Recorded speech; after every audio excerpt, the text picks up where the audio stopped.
Hey, welcome to my channel. So today we're going to be discussing biblical slavery. So my wife and I often have discussions concerning the inerrancy of the Bible. And this is the belief that the Bible is free of doctrinal errors and is infallible in its teachings. And I truly believe that the Bible is inerrant concerning these matters, but it's not a belief that's universally held, right? There's some Christians who don't believe it's inerrant, and there are Christians like me who do believe. Now, a very interesting statement that my wife made was to say that the Bible endorses slavery. Now, while I replied to this statement immediately and with biblical truth, I wondered how many other people believe this, right? Christian and non-Christian. So as a result, this video will answer the question of slavery in the Bible. So let's start off with some clarification. Ancient Israel actually practiced indentured servitude, not slavery, right? The term slave or slavery is used throughout the Bible because the ancient Israelites had a different understanding and a different practice for the word, right? When ancient Israelites talked about slavery, their culture understood it as indentured servitude. Now, when we talk about slavery, our culture understands it as the transatlantic slave trade. And these two practices were or are drastically different, right? And this is a perfect example for practicing hermeneutics. Now, hermeneutics is the process of reading the Bible as the audience it was written for, as well as understanding the simplest interpretation of a verse. So when the Bible addresses slavery, it's addressing servitude. So hopefully that immediately clarifies some issues. A slave in ancient Israel was never kidnapped or forced into being a slave, right? It was strictly voluntary, and it was for a specified amount of time, right? It was a contract between two parties with allowable negotiations. And for instance, if a man's family or a man himself was facing starvation and homelessness, he could approach a man with wealth and enter into a contract. Now, this contract couldn't last for more than 7 years. As previously stated, the terms of the servitude were negotiable. The slave could negotiate for food, clothing, shelter, and even a wage. These options weren't available with slavery in our time. Therefore, we don't understand slavery in ancient Israel. We hear the term slave and we think of transatlantic slavery. Now, Jacob and Laban are a perfect example of this. So Jacob had an older brother named Esau. Through deception, Jacob stole his brother's birthright from their father. So in his wrath, Esau sought to kill Jacob. So Jacob was being chased by Esau. He leaves the country and with nothing but the clothes on his back, right? So he flees to his uncle Laban's house in Haran and enters into a 7-year contract as a slave. Now, Jacob's contract with Laban was due to poverty and homelessness, not racial inferiority. So I'm continuing to use the word slave or slavery because this is how it is used in the Bible. Now, slavery had regulations to protect the health and status of the slave, right? There was no rape involved in this system. First, rape was a crime punishable by death, regardless of who it was, slave or free. And additionally, sex outside of marriage was not allowed among the Israelites, whether slave or free. If the master of the house decided to marry a slave, she was given the full status of a wife, and he was not allowed to divorce her, right? So he couldn't marry her for one night or a week just to be with her sexually, right?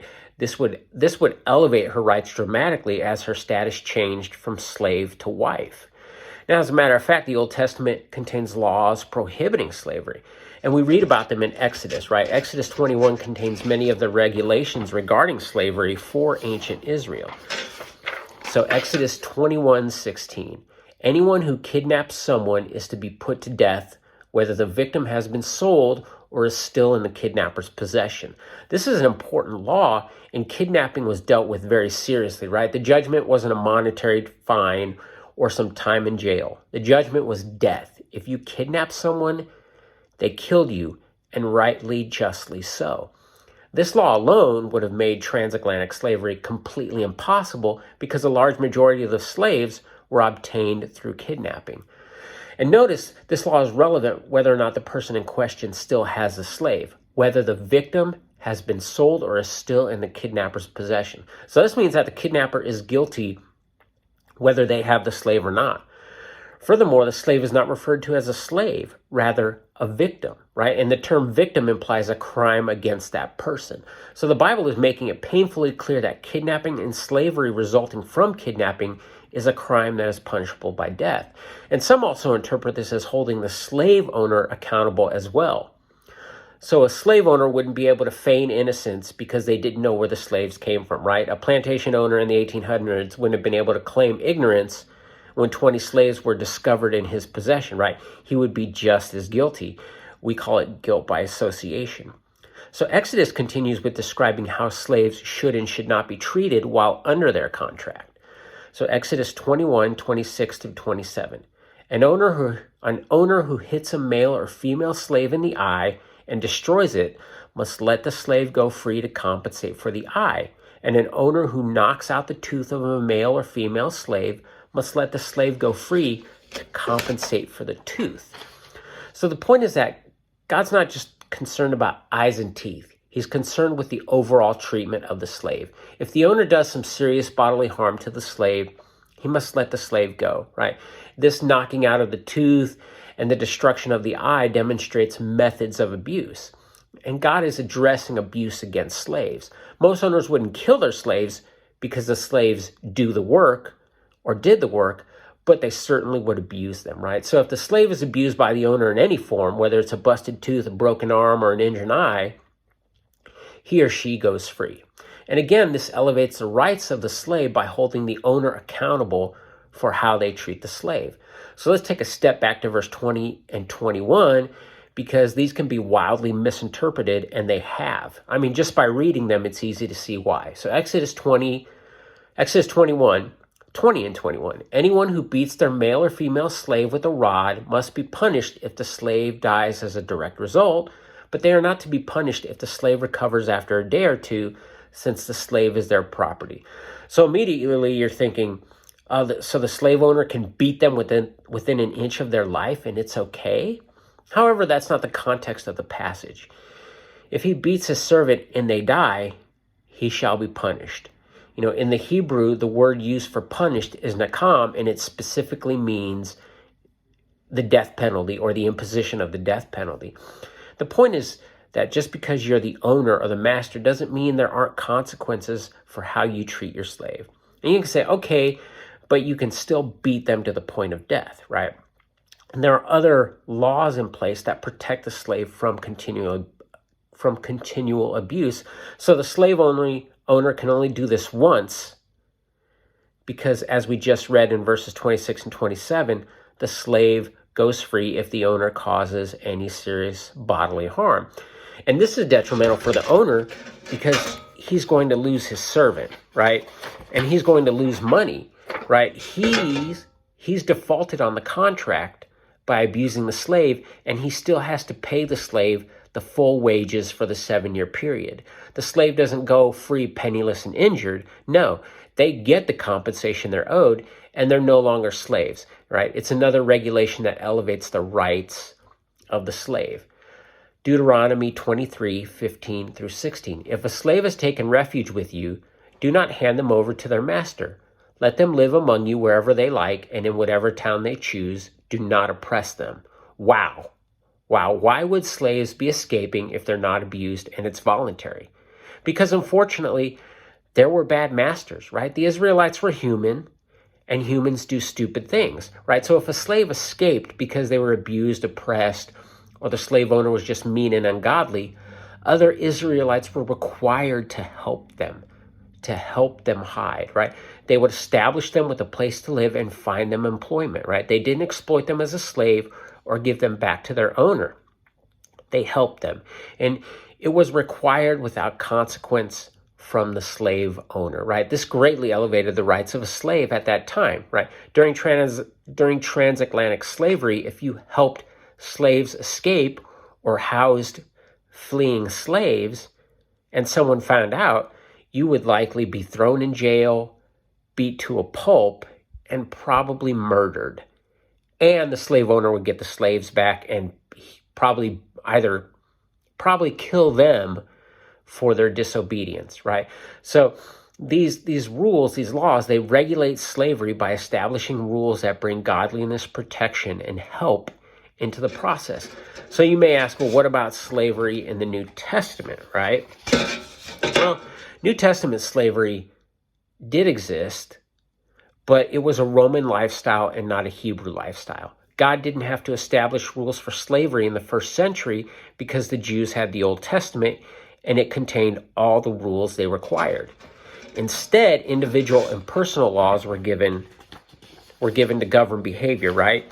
So how should I behave when it concerns slavery, right? There's advice given to both slaves and slave owners, right? This is not an endorsement of their slavery, but we're given advice on how to, this is not an endorsement of their slavery, right? We're given advice on how to react to persecution, but God's not endorsing persecution, but we're given advice on how to respond to it. So Ephesians 6:5, slaves, obey your earthly masters with respect and fear and with sincerity of heart, just as you would obey Christ. Ephesians 6:9, and masters, treat your slaves in the same way. Do not threaten them, since you know that he who is both their master and yours is in heaven, and there is no favoritism with him. Colossians 4:1, masters, provide your slaves with what is right and fair, because you know that you also have a master in heaven, right? And there were also direct condemnations against slavery in the New Testament. 1 Timothy 1:10, for fornicators, for sodomites, for kidnappers, for liars, for perjurers, and if there is any other thing that is contrary to sound doctrine. So that phrase, any other thing that is contrary to sound doctrine, means that these are specific actions that the law condemns. And who's on that list? Kidnappers. And this word in the first century was synonymous with slave traders, right? And this is a wicked, detestable act, Old Testament through the New Testament, that no God-fearing Christian should ever be caught doing or having anything to do with, right? We should, in fact, stand against slavery when at all possible. Now, throughout Scripture, we read how God condemns the elements of slavery that made it so wrong, right? The kidnapping, its forced nature, the fact that it wasn't voluntary, right? It condemns the violence, abuse, rape, and the sex trafficking, right? The slave trade for sexual purposes, which we understand is not good, right? Scripture also endorses the partiality of our existence. Slave or free, God will judge us individually. So Acts 17-26. From one man he made all the nations, that they should inhabit the whole earth, and he marked out their appointed times in history and the boundaries of their lands. So in conclusion, every nation has been made from one blood. And this statement makes racism seem weird and strange. How many races are there? Well, there's only one, right? We're human, the human race, right? And, there isn't a clear-cut distinction between people. We're just a great variety of humans. There's really no significance between us, none. We're all made in the image of God. We all come from Adam and Eve, one blood. And this discounts the whole idea of racism, which fueled slavery during this country's early history. So I hope this has been fruitful for you. I hope this has brought you a greater understanding of what exactly was biblical slavery and how it's absolutely nothing to do with transatlantic slavery.